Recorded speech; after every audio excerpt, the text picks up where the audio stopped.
Selamat pagi tim dosen analisa bisnis ilmu administrasi niaga.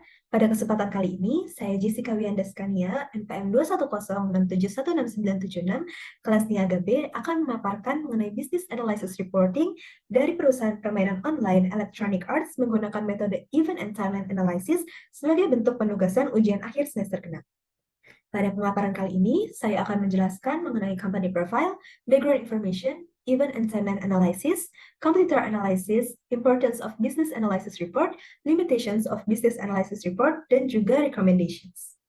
Pertama, saya akan menjelaskan mengenai company profile dari Electronic Arts. Melansir dari laman resmi EA.com, EA merupakan perusahaan yang mengembangkan serta menghadirkan game, konten, dan layanan online untuk konsol, perangkat seluler, dan komputer pribadi yang penggunaannya tersambung ke internet.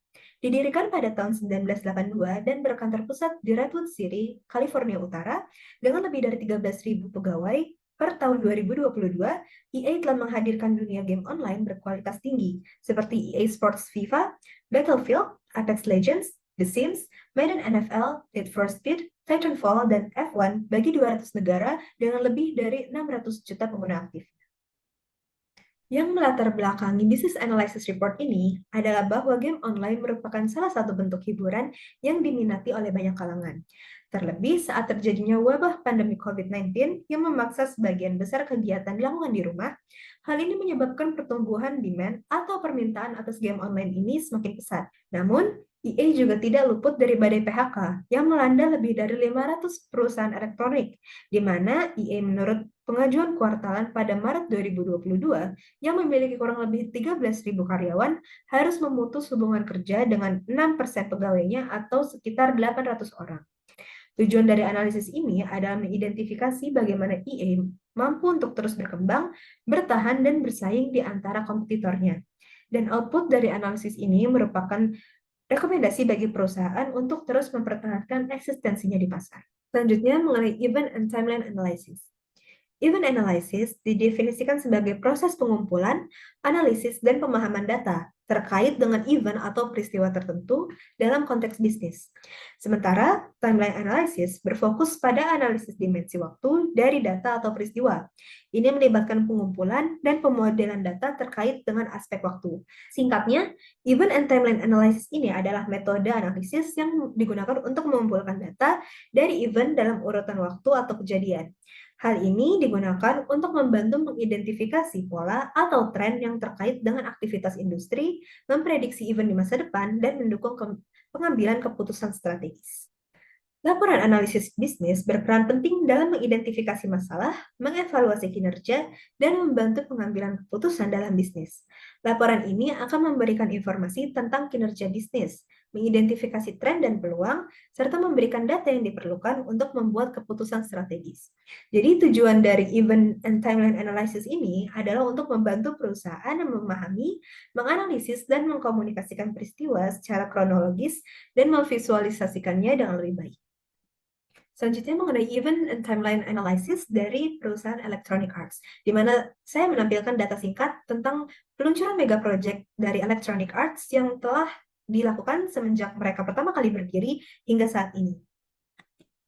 Dan berikut merupakan penjelasan yang lebih rinci terkait event and timeline analysis dari perusahaan Electronic Arts, di mana EA didirikan pada tahun 1982 dan pada 20 Mei 1983, EA pertama kali meluncurkan produknya, yaitu Hard Hat Mac, Pinball Construction Set, dan Murder on the Cinder Knife.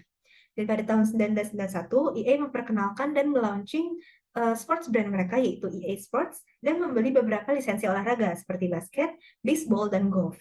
Di tahun 1992, EA memproduksi game dengan CD-ROM, di mana mereka memproduksi dan mengembangkan lebih banyak game untuk PC dan Macintosh. Pada tahun 1993, EA merilis FIFA series pertamanya. Pada tahun 1995, EA mengakuisisi Bullfrog, di mana Bullfrog ini merupakan game developer dari Inggris. Dilanjut pada tahun 1997, EA mulai memasuki pasar secara online. Dan tahun 1998, EA mengakuisisi Westwood untuk mengimprovisasi game engine mereka. Di tahun 1999, EA merilis game yaitu berjudul SimCity, di mana SimCity ini merupakan game RPG bertemakan daily life yang sukses dan hingga saat ini belum ada yang menyaingi SimCity untuk permainan dengan tema sejenis. Dan pada tahun 2000, EA merilis seri pertama dari F1 series mereka. Di tahun 2005, EA mengakuisisi Jamdat Mobile, di mana Jamdat Mobile ini merupakan mobile game developer dan publisher. Berlanjut di tahun 2015, EA menutup beberapa permainannya seperti Battlefield Heroes, Battlefield Play for Free, Need for Speed World, dan juga FIFA World. Di tahun 2019, mereka melakukan launching mega project dari Star Wars. Di tahun 2020, akibat adanya pandemi COVID-19 dan juga kebijakan lockdown, membuat permintaan terhadap game online menjadi meningkat, tidak terkecuali game online yang dirilis oleh EA, sehingga EA mendapatkan revenue mereka menaik hingga 1,4 miliar US dollar di kuartal pertama tahun 2020. Dan di tahun 2022, EA mengakuisisi pengembang game seluler Playdemic Studios di Manchester, Inggris, dan dari Warner Bros. Interactive Entertainment pada Juni 2021 seharga 1,4 miliar dolar. Selanjutnya, saya akan menjelaskan analisa kompetitor, di mana saya akan menjelaskan 3 produk yang 2 diantaranya merupakan bagian dari EA Sports, yaitu FIFA dan F1 yang dianggap sebagai brand yang merepresentasikan EA. Yang pertama, saya akan menjelaskan event and timeline competitor analysis dari FIFA, yaitu Top 11 yang merupakan game dirilis oleh Nordeus. Pada tahun 1993, EA merilis seri pertama dari EA Sports. Dalam rentang waktu 1998 hingga tahun 2010, EA telah merilis series World Cup mereka setiap 4 tahun sekali. Pada tahun 2010, Nordeus melakukan rilis pertama kali dari Top 11 game ini. Pada rentang tahun 2012 hingga 2014, FIFA merilis FIFA 12, di mana FIFA 12 ini memegang rekor sebagai game online dengan penjualan tercepat. Sementara itu, kompetitor FIFA di tahun 2013 mengontrak salah satu manajer kelas dunia, yaitu Jose Mourinho, sebagai face of the game mereka. Dan pada tahun 2014, mereka telah memiliki lebih dari 15 juta pengguna. Dan di tahun 2022, FIFA telah merilis FIFA 22, yang dimana di dalamnya terdapat event tahunan FIFA dan juga Qatar World Cup event.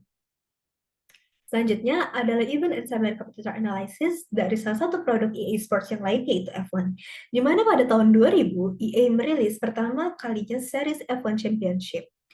Di tahun 2003, EA merilis versi terbaru mereka, yaitu Career Challenge, di mana pada tahun yang sama, dirilis juga kompetitor mereka, yaitu Asphalt Urban G.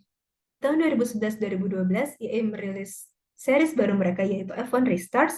Pada rentang 2013 hingga 2018, EA telah merilis F1 World Championship secara tahunan, dan pada rentang waktu yang sama, Asphalt juga telah merilis 3 mega project mereka. Sementara pada tahun 2019 hingga 2022, F1 merilis World Championship dengan versi yang terbaru, yaitu Formula One dan Formula 2. Dan yang terakhir adalah Event and Timeline Competitor Analysis dari Battlefield, yaitu Call of Duty. Pada tahun 2022, EA merilis series pertama Battlefield mereka, yaitu Battlefield 1942. Disusul di tahun 2003, EA merilis Battlefield Road to Rome dan Battlefield Secret Weapons. Dan pada tahun yang sama, Call of Duty juga dirilis. Pada rentang waktu 2006 hingga 2008, EA melakukan first launching dari Battlefield 2142 mereka. Pada tahun 2013 hingga 2018, EA terus melancarkan releasing dari Battlefield 2142 series mereka setiap tahunnya. Dan pada rentang 2019 hingga 2022, baik EA maupun Call of Duty merilis mega project mereka.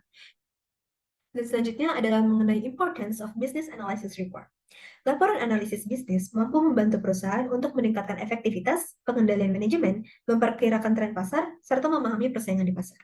Dalam hal ini, Electronic Arts dapat menggunakan laporan ini sebagai tolak ukur bagi perusahaan untuk melacak dan meningkatkan kinerja, mengidentifikasikan peluang bisnis baru, memprediksi risiko dan tren pasar, memahami persaingan dengan kompetitor, serta mengambil keputusan yang lebih akurat mengenai perkembangan bisnis yang lebih berkelanjutan.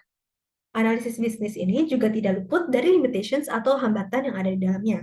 Salah satunya adalah limitations of data atau keterbatasan data, di mana data yang tidak lengkap, tidak akurat, dan data yang disalahartikan bisa menghasilkan temuan yang terbatas atau cacat.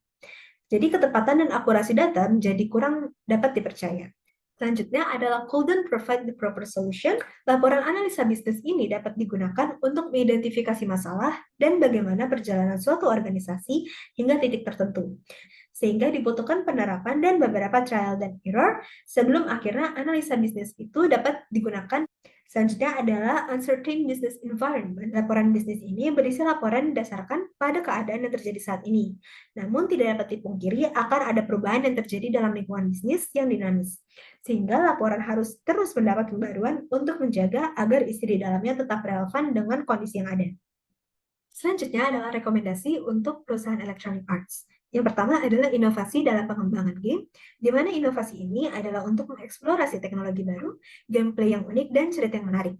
Yang kedua adalah balance monetization, di mana perusahaan bisa mengembangkan model bisnis yang seimbang antara menghasilkan pendapatan dan juga mempertahankan kepuasan pengguna.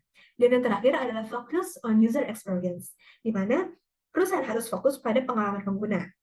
Dan sekian ada pemaparan saya mengenai time and event analysis terhadap perusahaan Electronic Arts. Terima kasih atas perhatiannya dan selamat pagi.